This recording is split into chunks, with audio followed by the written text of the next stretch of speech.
Assalamualaikum warahmatullahi wabarakatuh. Oke, bertemu lagi dengan saya Kal Haikal. Ya, pada video pembelajaran kali ini kita akan membahas seni rupa 3 dimensi. Sebelumnya sudah belajar seni rupa 2 dimensi ya. Sekarang seni rupa 3 dimensi. Oke, apa itu seni rupa 3 dimensi dan contohnya? Nah, di sini ada peta materinya. Pertama, ada pengertian seni rupa 3 dimensi. Kita buka saja slide-nya. Seni rupa 3 dimensi adalah karya seni rupa yang memiliki 3 ukuran atau sisi, atau memiliki ruang ketiga berupa kedalaman. Ya, jadi di sini karya 3 dimensi itu mempunyai ruang ketiga berupa kedalaman. Jadi bisa dilihat dari mana aja. Jadi kan kalau berbeda dengan 2 dimensi ya kan hanya satu sisi aja, hanya ukuran panjang dan lebar. Kalau 3 dimensi mempunyai ruang. Nah, ini berbeda dengan karya 2 dimensi yang hanya dapat dilihat dari satu sisi saja. Oke, sudah jelas sampai sini. Kita ulas lagi seni rupa 3 dimensi ini. Oke, lanjut ada perbedaan seni rupa 3 dimensi. Perbedaan seni rupa 3 dimensi, selain perbedaan unsur ruang atau jumlah sisi, kata kunci lain dari perbedaan antara karya seni rupa 2 dimensi dan 3 dimensi adalah tingkat abstraksi. Seni rupa 2 dimensi memiliki tingkat abstraksi yang lebih tinggi, sementara karya 3 dimensi memiliki tingkat kerealistikan atau kenaturalan yang lebih tinggi. Nah, mudahnya 2 dimensi itu lebih ke kartun-kartunan, sementara 3 dimensi itu sangat realistis. Sementara dengan keadaan dunia kita yang memang sudah dialami memiliki 3 dimensi. 3 dimensi adalah dunia yang kita singgahi sehari-hari. Sementara 2 dimensi berada di ranah imajiner yang lebih tinggi dan membutuhkan daya imajinasi yang lebih tinggi. Nah, jadi perbedaannya seni rupa 2 dimensi itu lebih ke imajiner atau ke berpikir, maksudnya menentukan konsep dan lain-lain. Sama juga 3 dimensi itu juga menentukan konsep, tapi seni rupa 3 dimensi itu lebih realistis atau bisa dilihat, dipegang dan dilihat dari mana aja, dari berbagai sisi. Oke, ini ada contoh gambarnya. Nah, dan ini kan kelihatan.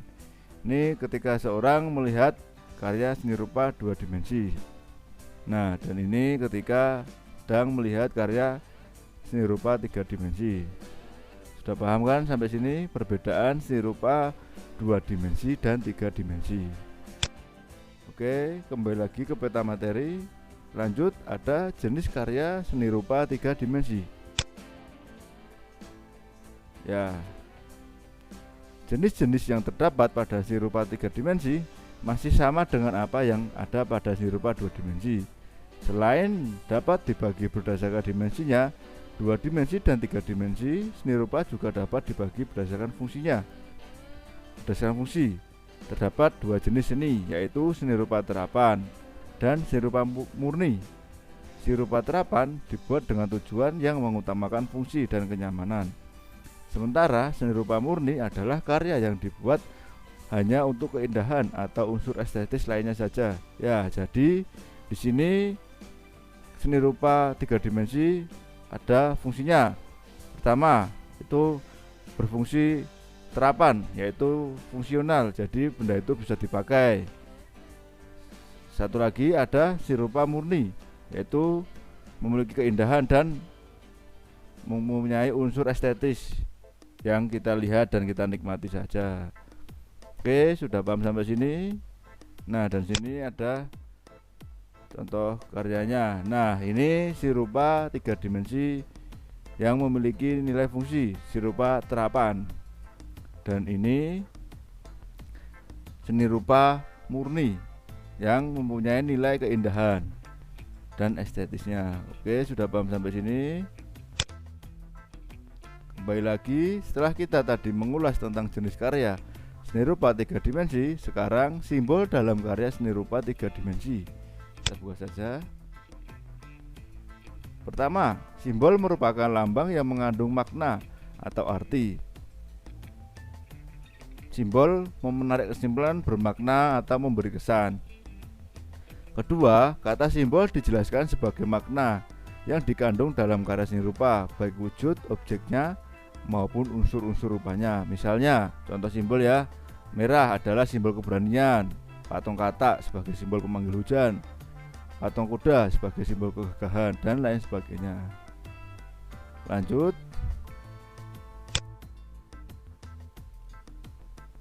Ketiga, dalam seni rupa, simbol dapat dijumpai pada karya 2 dimensi maupun 3 dimensi. Patung, tugu, dan monumen misalnya adalah karya seni rupa 3 dimensi yang memiliki makna dan simbol tertentu. Oke, terakhir sebagai contoh, ini ada Tugu Proklamasi yang ada di Jakarta sebagai simbol kemerdekaan perjuangan rakyat. Tugu Katulistiwa menandai tempat yang dilalui garis Katulistiwa. Oke, kita lihat ya. Kita lihat saja contoh gambarnya. Nih, pertama ada tugu yang ada di Yogyakarta.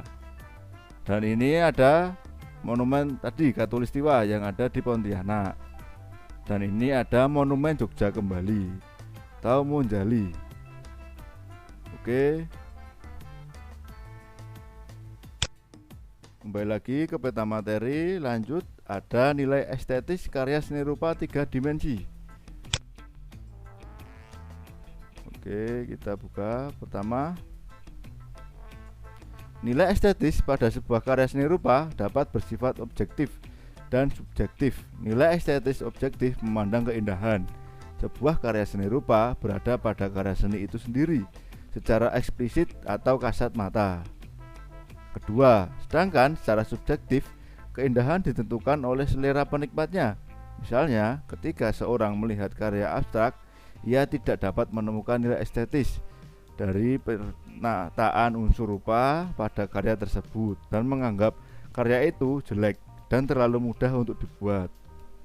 Ia merasa anak kecil pun sanggup membuat karya seperti itu. Nah ini jadi pengertian dari nilai estetis karya seni rupa 3 dimensi. Oke, sudah paham sampai sini tentang nilai estetis karya seni rupa 3 dimensi. Kita kembali lagi ke peta materi. Lanjut, ada proses berkarya seni rupa 3 dimensi. Ya. Nah, di sini proses berkarya seni rupa 3 dimensi secara model umum, tahapan dalam berkarya seni rupa 3 dimensi masih sama seperti seni lainnya, yaitu dimulai dengan motivasi untuk berkarya. Motivasi tersebut dapat dibangun atau berasal dari dalam maupun luar senimannya. Kedua, misalnya seniman sudah memiliki ide atau gagasan dan alasan kenapa ia ingin menciptakan karyanya, atau justru mendapatkan inspirasi dari pemandangan alam atau benda yang di sekitarnya. Ide atau gagasan berkarya seni rupa 3 dimensi dapat diperoleh dari beragam sumber yang berbeda. Setelah itu dilanjutkan pada tahap pemilihan bahan, media, alat, teknik yang dikuasai. Nah, jadi setelah udah ada ide atau gagasan, kita dapat memilih tahap pemilihan bahan. Misalnya kita menggunakan bahan lempung atau dari bahan kriya, kerajinan, atau bahan kayu, atau bahan yang ada di sekitar yang bisa dimanfaatkan untuk membuat karya seni rupa 3 dimensi. Nah, sampai sini sudah paham tentang proses berkarya seni rupa 3 dimensi. Kembali lagi ke peta materi. Terakhir ada contoh karya seni rupa 3 dimensi. Nah, kita akan buka nih contoh karya seni rupa 3 dimensi. Apa aja ya? Oke, kita buka saja. Ya, pertama ada contoh karya seni rupa 3 dimensi. Pertama ada seni patung. Merupakan karya seni rupa yang diciptakan dari bahan bervolume seperti batu, kemudian dapat dipahat atau dicetak. Kedua, seni instalasi, karya yang memanfaatkan ruang dan tidak membedakan seni berdasarkan dimensinya. Artinya, seni instalasi dapat terdiri dari beberapa patung, objek non-seni, lukisan, dan sebagainya yang membutuhkan pemasangan atau penyusunan untuk menjadi kesatuan yang utuh. Wah, keren ini. Nanti kalian bisa coba bikin seni patung atau seni instalasi yang bisa dimanfaatkan dari lingkungan yang ada di sekitar kalian ketika membuat seni instalasi itu. Oke, lanjut. Yang ketiga, ada arsitektur. Sudah tahu kan, arsitektur adalah seni membuat bangunan hingga ke lingkungan sebagai sarana maupun prasarana kehidupan manusia dari segala aspek, baik tempat istirahat, berlindung maupun untuk beraktivitas. Dan keempat, ada seni kriya. Kriya merupakan seni kerajinan tangan yang kebanyakan dibuat sebagai alat terapan yang membantu kehidupan sehari-hari. Nah, jadi seni kriya adalah seni kerajinan atau membuat karya yang fungsional yang dapat digunakan untuk kehidupan kita sehari-hari. Terakhir, ada seni lingkungan, suatu wahana besar yang terintegrasi di sebuah lingkungan, terdiri dari banyak bangunan dan penunjangnya yang dirancang sedemikian rupa. Contohnya Taman Impian Jaya Ancol, Kampung Bambu, dan sebagainya. Oke, di sini ada contoh gambarnya. Nah, ini pertama ada contoh patung. Ini patung Bapak B.J. Habibie. Wah, keren ya. Dan ini ada contoh karya seni instalasi. Kalian juga bisa buat ya seni instalasi yang lain yang bisa dinikmati. Wah, bisa jadi keren itu kalau kalian buat. Oke, dan ini adalah bangunan, contoh arsitektur, bangunan Roma ya. Dan lanjutnya, nah, dan ini adalah tadi contoh karya seni lingkungan yang merupakan contoh wahana. Nah, ini adalah wahana Impian Jaya Ancol. Terakhir ada nih seni kriya yang bisa dimanfaatkan atau karya seni yang fungsional. Oke, sampai sini sudah paham tentang seni rupa 3 dimensi. Oke, sudah paham sampai sini. Terima kasih dan terus semangat belajar dan berkarya. Dan jangan lupa jaga kesehatan ya. Kita akan bikin karya 3 dimensi yang menarik dan indah dan dapat dinikmati oleh banyak orang. Wabillahi taufiq walhidayah. Wassalamualaikum warahmatullahi wabarakatuh. Yuhu.